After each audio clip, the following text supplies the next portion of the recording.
Senior నేత అశోక్ గజపతి రాజుని గోవా గవర్నర్గా నియమించారు. ఆంధ్రప్రదేశ్ శాసనసభలో 25 సంవత్సరాలకు పైగా సేవలందించారు. 7 సార్లు ఎమ్మెల్యేగా, ఒకసారి ఎంపీగా ఎన్నికయ్యారు. 2014-2018లో నరేంద్ర మోడీ ప్రభుత్వంలో కేంద్ర పౌర విమానయాన శాఖ మంత్రిగా పనిచేశారు. ఆంధ్రప్రదేశ్ మంత్రిమండలిలో వాణిజ్య పన్నులు, శాసనసభ వ్యవహారాలు, ఆర్థిక ప్రణాళిక, రెవెన్యూ వంటి శాఖల్లో మంత్రిగా పనిచేశారు.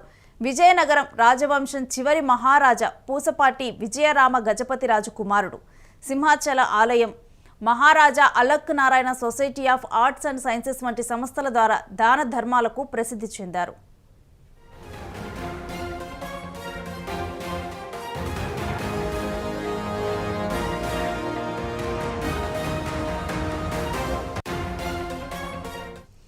తెలుగుదేశం పార్టీ సీనియర్ నేత, మాజీ కేంద్ర మంత్రి అశోక్ గజపతి రాజు గవర్నర్గా నియమితులయ్యారు. ఈ మేరకు రాష్ట్రపతి ద్రౌపది ముర్ము ఒక ప్రకటన విడుదల చేశారు.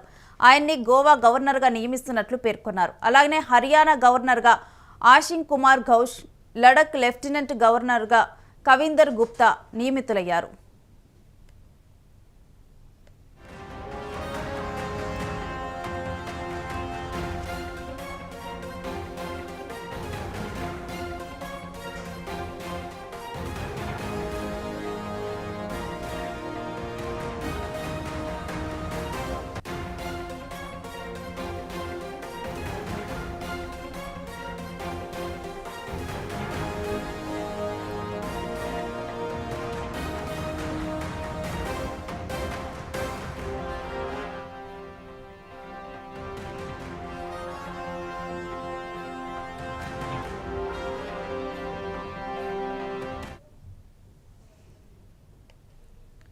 ఆంధ్రప్రదేశ్ మంత్రిమండలిలో వాణిజ్య పన్నులు, శాసనసభ వ్యవహారాలు, ఆర్థిక ప్రణాళిక, రెవెన్యూ వంటి శాఖల్లో మంత్రిగా పనిచేసిన అశోక్ గజపతి రాజు ఇవాళ గోవా గవర్నర్గా కూడా ఆయన నియమితులయ్యారు. అయితే విజయనగరం రాజవంశం చివరి మహారాజా పూసపాటి విజయరామ గజపతి రాజు కుమారుడే ఈ అశోక్ గజపతి రాజు. సింహాచల ఆలయం, Maharaja Alak Narayana society of arts and sciences వంటి సంస్థల ద్వారా కూడా దాన ధర్మాలకు ఈయన చాలా ప్రసిద్ధి చెందారు. అయితే గోవా గవర్నర్గా కూడా ఆయన్ని నియమిస్తూ కూడా ఈ మేరకైతే ఉత్తర్వులు జారీ చేశారు.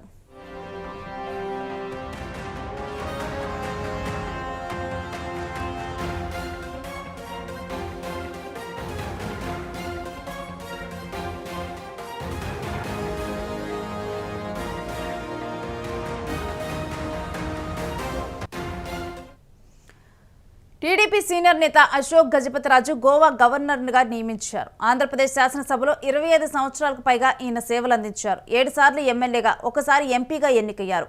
2014-2018లో నరేంద్ర మోడీ ప్రభుత్వంలో కేంద్ర పౌర విమానయాన శాఖ మంత్రిగా పనిచేశారు. ఆంధ్రప్రదేశ్ మంత్రిమండలిలో వాణిజ్య పన్నులు, శాసనసభ వ్యవహారాలు, ఆర్థిక ప్రణాళిక, రెవెన్యూ వంటి శాఖల్లో ఈయన మంత్రిగా పనిచేశారు. విజయనగరం రాజవంశం చివరి మహారాజా పూసపాటి విజయరామ గజపతి రాజు కుమారుడే ఈయన.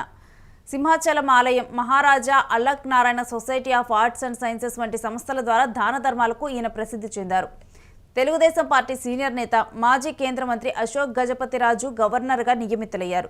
ఈ మేరకు రాష్ట్రపతి ద్రౌపది ముర్ము ఒక ప్రకటన విడుదల చేశారు. అయితే ఆయన గోవా గవర్నర్గా నియమిస్తున్నట్లు కూడా పేర్కొన్నారు. అలాగే హర్యానా గవర్నర్గా ఆశిష్ కుమార్ ఘోష్, లడక్ లెఫ్టినెంట్ గవర్నర్గా కవిందర్ గుప్తా వీరిని నియమించడం జరిగింది.